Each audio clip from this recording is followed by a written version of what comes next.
शास्त्रों में कहा गया है कि यह पृथ्वी केवल दिखाई देने वाली भूमि तक सीमित नहीं है। इसके भीतर और इसके ऊपर कई ऐसे असाधारण क्षेत्र हैं जो कि मनुष्यों की नजर से और इंद्रियों से परे है।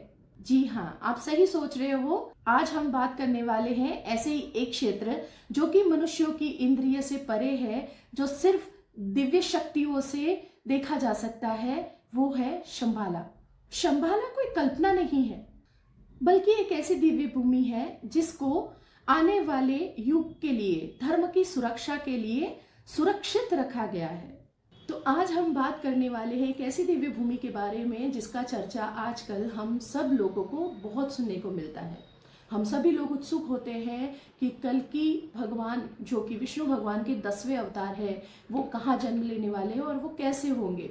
तो ये सारी बातें कल्कि पुराण में लिखी हुई है और कल्कि पुराण में ये भी कहा गया है कि जो कल्कि भगवान अवतार लेंगे वो इसी दिव्य भूमि पे उनका जन्म स्थान होगा। वेलकम है आप सभी का मेरी छोटी सी प्यारी सी चैनल हिंदू अलौकिक पे। कल्कि पुराण बताता है कि शंबाला उत्तर दिशा में स्थित है और वहां पे विष्णु यश नामक एक अत्यंत धर्मनिष्ठ ब्राह्मण निवास करते हैं। उन्हीं के घर भगवान विष्णु कल्कि स्वरूप में अवतार लेंगे। इसका अर्थ ये भी हो रहा है कि विष्णु भगवान का जो कल्कि अवतार है वो कोई सीधी प्रकट होने वाले नहीं है। विष्णु भगवान इस बार भी श्री कृष्ण और श्री राम की तरह मनुष्य अवतार में ही जन्म लेंगे। वे मनुष्य समाज के बीच में रहकर ही अधर्म का नाश करेंगे, परंतु उनका जन्म जिस भूमि पर होगा वो भूमि साधारण नहीं होगी। शंबाला को इसीलिए चुना गया है क्योंकि कलयुग की अशुद्धता और अधर्म वहां तक पहुंच ही नहीं सकते। भविष्य मालिका के अनुसार शंबाला संसार और सूक्ष्म लोक के बीच स्थित है। यह भौतिक होते हुए भी सामान्य भौतिक नियमों से परे है। यही कारण है कि आज तक इसे कोई खोज नहीं पाया। आधुनिक विज्ञान, उपग्रह और मानचित्र सिर्फ वही देख सकते हैं जो मनुष्यों की इंद्रियों में आता है। शंबाला चेतना का क्षेत्र है और वहां तक वही मनुष्य पहुंच सकता है जिसकी चेतना बहुत ही ऊपर हो, जिसका अंतर्मन बहुत ही शुद्ध हो।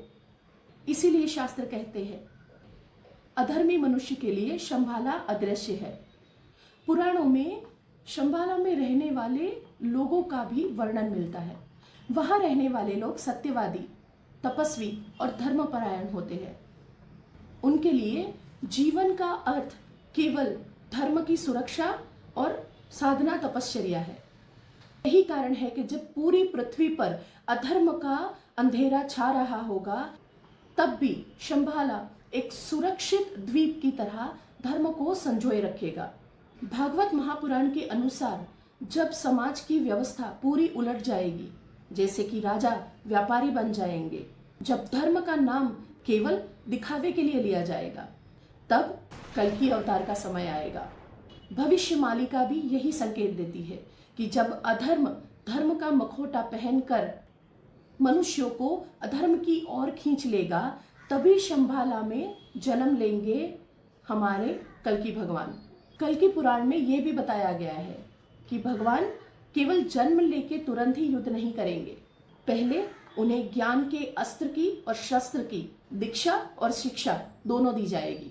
भगवान शिव स्वयं उन्हें दिव्य तलवार और देवदत्त नामक अश्व प्रदान करेंगे। और बाकी हम सबको पता है कि जो 7 चिरंजीवी है जो आज भी धरती पर मौजूद है, वो आज भी शंबाला में निवास कर रहे हैं। और जब कल्कि भगवान अधर्म के विरुद्ध जब उनका युद्ध होगा धर्म के सुरक्षा के लिए, तभी यही 7 चिरंजीवी उनके साथ खड़े रहेंगे और जैसे ही उनको शस्त्र की जरूरत होगी वैसे उनको प्रदान किए जाएंगे। अंततः जब समय आएगा और अधर्म अपनी चरम सीमा पर होगा, तब शंबाला स्वयं प्रकट होगा। उस क्षण शंबाला केवल एक गुप्त स्थान नहीं रहेगा, बल्कि धर्म की अंतिम आशा बन जाएगा। कल्कि अवतार उसी दिव्य भूमि से जन्म लेके, दीक्षा और शिक्षा लेके समाज में धर्म की पुनः स्थापना करेंगे और एक नए युग का आरंभ होगा। इसीलिए शास्त्र कहते हैं कि शंबाला आज भी विद्यमान है, शांत है और अपने समय की प्रतीक्षा कर रहा है। Thank you so much for watching my video. अगर आपको ये वीडियो अच्छा लगा है तो इस पे लाइक ज़रूर करिएगा, और अगर आप चैनल पे नए हो तो सब्सक्राइब करना मत भूलिएगा। मिलते हैं जल्दी ही अगले वीडियो में। Thank you so much.